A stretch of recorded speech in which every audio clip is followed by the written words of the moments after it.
Bom dia, tudo bem? A mensagem que Deus colocou para mim hoje, ela diz assim: nosso propósito é fazer o bem, viver em paz, amar, perdoar, louvar e adorar Jesus. Senhor, tende misericórdia de nós. Perdoa, Pai, todos os nossos pecados, livra-nos de todo mal, nos afasta de tudo aquilo que não vem de Ti. Nós viemos aqui mais um dia, Senhor, buscar a Sua presença, buscar a Sua palavra, agradecer por tudo que tem feito, pois nós Te louvamos, nós Te bendizemos, nós Te amamos e somente Tu é o nosso Deus e em Ti confiamos. Eu acredito que toda pessoa, ela nasce com essa dúvida. E a pergunta é: por que Deus me fez? Qual é o meu propósito nessa vida? Quando nós estamos longe do Senhor, tudo é dor, tudo é sofrimento, tudo é desilusão. Nós não conseguimos entender a maior parte das coisas que acontecem na nossa vida. De repente a gente nota que na vida de todo mundo parece que todo mundo sabe o que fazer e na gente fica sempre aquele sentimento de abandono, sentimento de perdido, de questionamento. Principalmente quando a nossa vida ela é um pouco diferente da vida de outras pessoas. Quando a nossa família, de repente, ela já cresce desestruturada, ou a gente tem um pai diferente, uma mãe diferente, ou na nossa própria vida já aconteceu tudo diferente. Parece que a vida de outras pessoas começou mais fácil. Mas a questão toda é que não importa como você nasceu, se os teus pais estiveram lá, se não estiveram, se os teus pais separaram da tua mãe, se não tá, se você nem chegou a conhecer os seus pais, se você foi criado pelos seus avós, Deus, Ele deixou dentro da tua história a pessoa certa para que você pudesse chegar onde você tem que chegar. Não existe uma forma onde a história de todas as pessoas precisem ser iguais, mas a questão toda é que, independente da situação, Deus é o suficiente e Deus Ele cuida. Mas independente de qual seja a razão, e um dia você vai descobrir isso, eu acredito que dentro do meu propósito, anunciar a palavra de Deus e as boas novas do reino esteja dentro dele. Por que eu sei disso? Porque a minha vida ela começou a fazer mais sentido depois que eu comecei a fazer isso. Quando eu não fazia isso, os meus sentimentos eles eram totalmente diferentes. A minha vida, apesar de que a minha volta, ela continua a mesma, mas dentro de mim, hoje eu posso dizer que eu estou vivo. Hoje eu posso dizer que eu tenho bons sentimentos e que o tempo ele me faz bem, porque antigamente o tempo ele só me fazia mal, porque era sempre aquele sentimento de espera, aquela ansiedade, era sempre aquelas dores e aquele sentimento de frustração que era sempre recorrente. Mas eu tentei pegar para vocês, enquanto você não encontra o teu propósito, quais passos você poderia praticar para que ele pudesse ser revelado a você. O primeiro deles é fazer o bem. Lá em Tiago 4,17, a palavra ela diz assim: portanto, pensem nisto, quem sabe que deve fazer o bem e não o faz, comete pecado. O primeiro pecado que a gente comete, ou a primeira coisa que pode afastar do nosso propósito, é justamente isso. Eu tenho a vontade de fazer o bem, eu tenho a ideia que eu tenho que fazer o bem, mas eu simplesmente não o faço. Na nossa cabeça existe uma ideia equivocada e a gente nota que muitas vezes ela é justificada dessa forma quando você questiona uma pessoa e ela diz assim: olha, mas eu não estou fazendo mal para ninguém. Exatamente. Quem não faz o mal, também não faz o bem, também não serve para nada. Então, dentro do nosso propósito, o fazer o bem, ele é necessário. Eu preciso querer o bem das pessoas, eu preciso querer a paz, eu preciso querer o melhor. Sem esse querer e sem esse fazer, você nunca vai alcançar o seu propósito, porque Deus é servir. E quando nós servimos, nós fazemos algo, não é ser servido. Pensa sempre nisso. Dentro do nosso propósito, nunca você vai ter essa ideia de que, olha, quando Deus me abençoar, as pessoas elas vão ficar me servindo. Quando eu faço algo para alguém, essa pessoa vai me servir de volta. Essa ideia ela não existe. tá? Então nós fazemos para as pessoas e quem faz por nós? Deus. Então sempre que você for esperar algo, é de Deus. Sempre que você for fazer algo, é para alguém. E essa ideia de que alguém vai vir para te ajudar, não tem, é Deus. Você vai fazer pela tua força. A tua força, diga-se de passagem, porque se Deus estiver com você, você tem força. Se Ele não tiver, você não tem. Então essa é a questão, essa é a contrapartida. Quando Deus está conosco, nós conseguimos fazer o bem. Mas para isso, nós precisamos querer fazer o bem. E a partir do momento que eu não tenho essa vontade, eu estou pecando constantemente. Aquela ideia de que você pode ajudar alguém, mas você não ajuda porque essa pessoa não merece. Não, eu poderia ter ajudado, mas não, porque ele não merece. Percebe que você está condenando a si mesmo quando você faz isso. Segundo passo para a gente alcançar o nosso propósito é viver em paz. Lá em Romanos 12, versículo 17 e 18, a palavra diz assim: não retribuam a ninguém mal por mal. Procurem fazer o que é correto aos olhos de todos. Façam todo o possível para viver em paz com todos. Para que nós possamos alcançar o nosso propósito, eu preciso viver em paz com todos. E Deus ele deixou uma coisa muito bem clara. Olha, se alguém vier te xingar, se alguém vier te fazer mal, se alguém te prejudicar, você não vai fazer a mesma coisa para essa pessoa. Não vai retribuir mal por mal.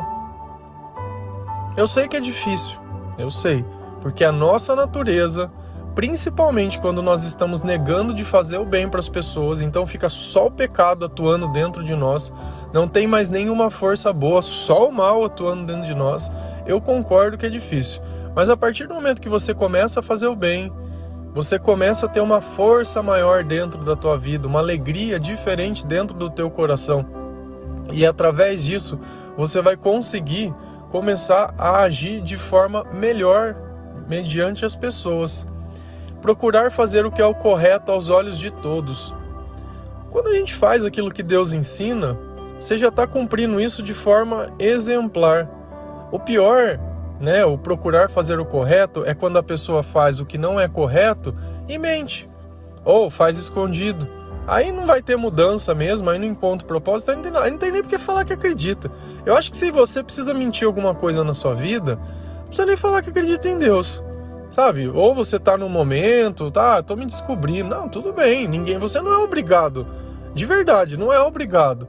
Mas de repente você tá lá dentro de uma igreja, tá num cargo de liderança, tá em alguma coisa, tá à frente de um pregando, tá...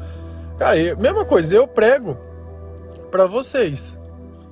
Então, eu não tô na frente de uma igreja, vamos dizer assim. Eu não tô em cima de um púlpito onde as pessoas elas estão me olhando. Cara, às vezes você nem sabe quem eu sou. Você tá aí ouvindo meu áudio, faz sentido pra você, é você com Deus, tá ótimo. Mas eu podia estar aqui mentindo e enganando, mas não, eu falo pra vocês que tem que falar, tem coisas que as pessoas nem gostam de ouvir, porque a verdade que tá na Bíblia muitas vezes não é a que é pregada.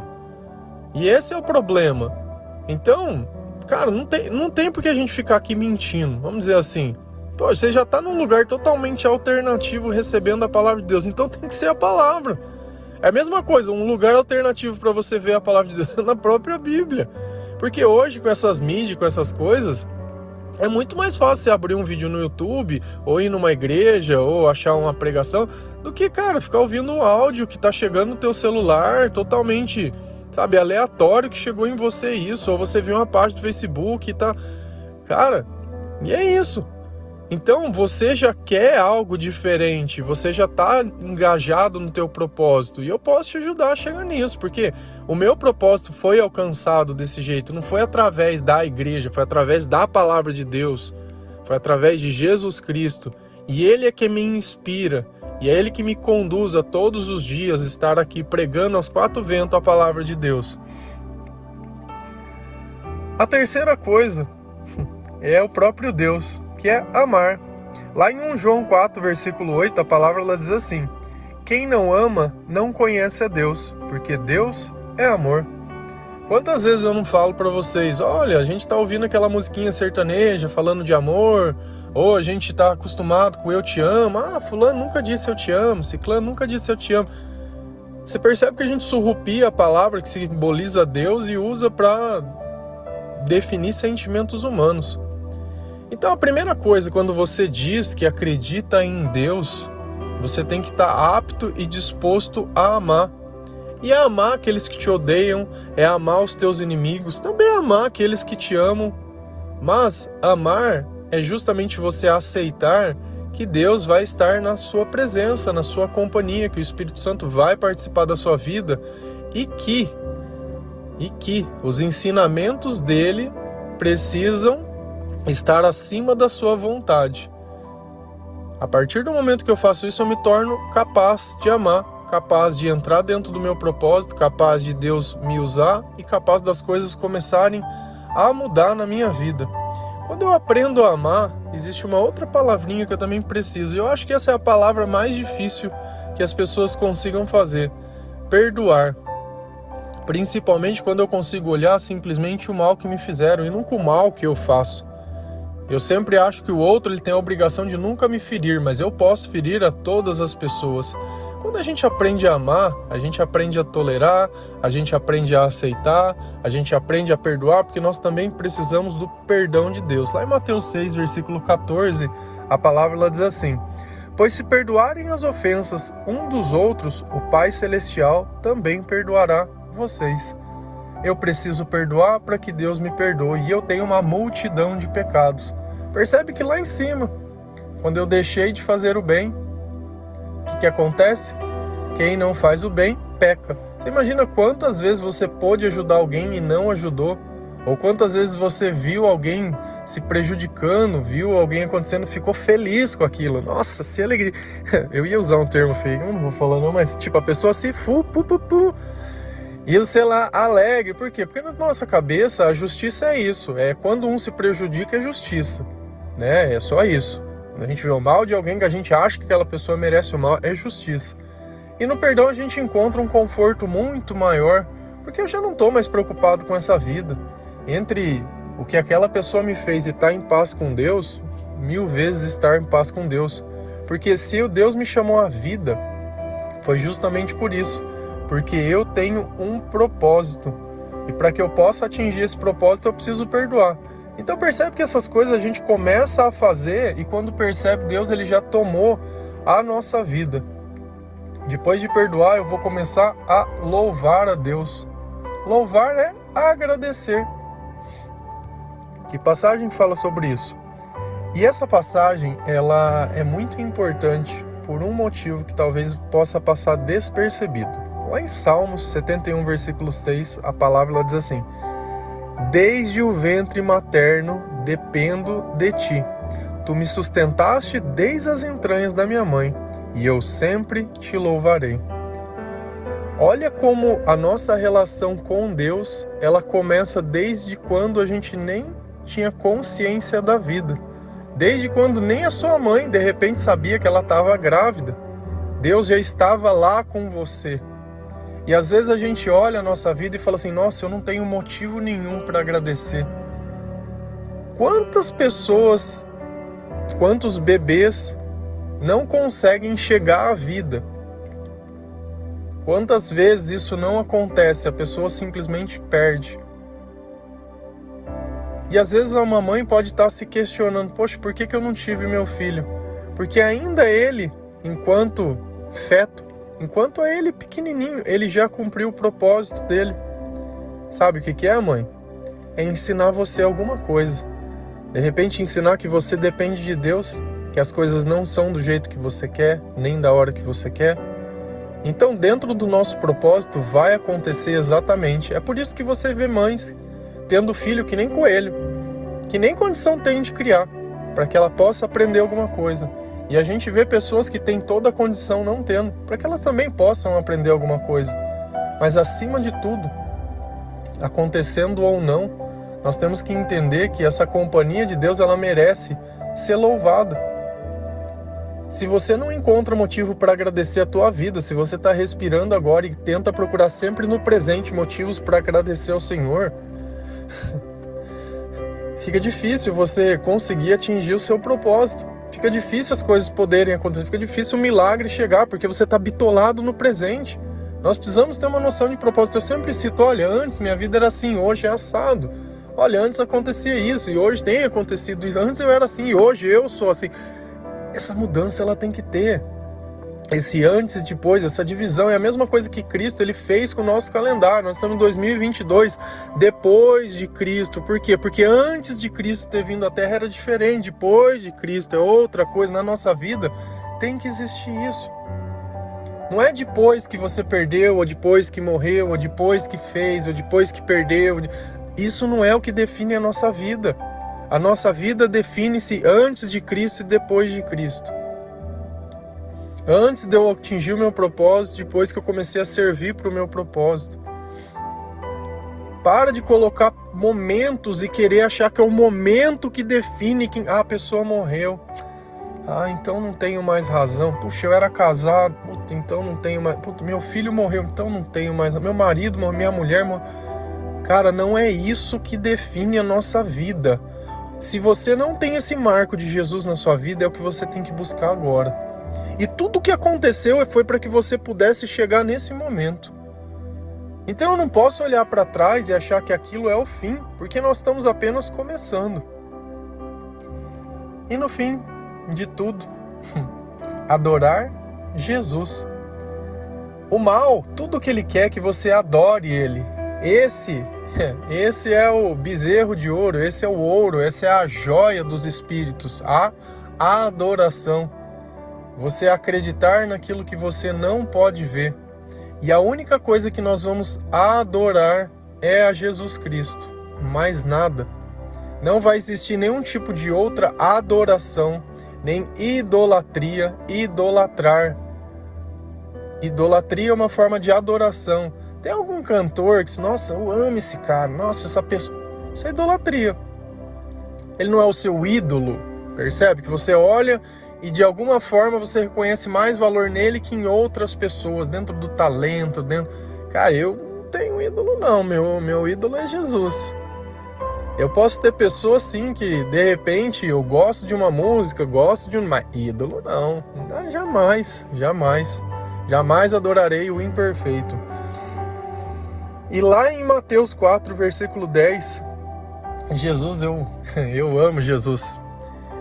Pedro, quando ele começa a querer repreender Jesus, porque Jesus disse, olha, eu vou ser crucificado, né? Eu vou ter que passar por diversas coisas. Pedro, ele não aceita a crucificação de Jesus. Pedro, ele simplesmente quer evitar o que tem que acontecer. E Jesus diz para ele, arreda-te, Satanás. Curiosamente, também quando Jesus está sendo tentado no deserto, ele vai usar de novo a mesma expressão do retira-se, Satanás, do arreda-te.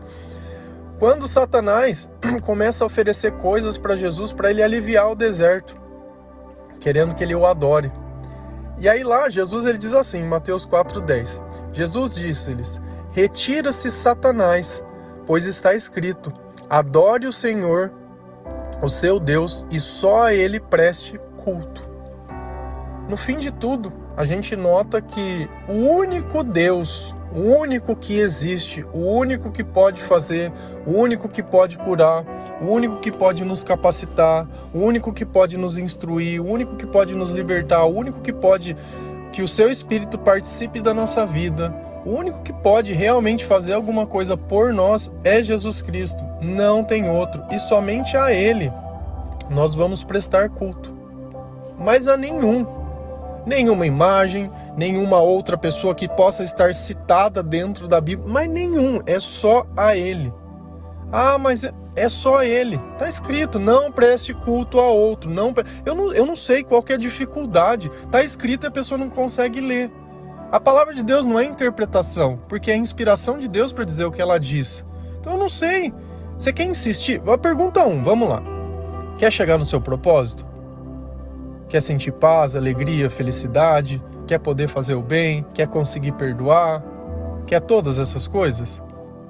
De verdade, você quer mesmo, do fundo do seu coração? Então começa a aceitar a palavra. Olha a quantidade de versículos que eu coloquei, que uma simples frase que uma pessoa talvez possa ler. Nosso propósito é fazer o bem, viver em paz, amar, perdoar, louvar e adorar Jesus.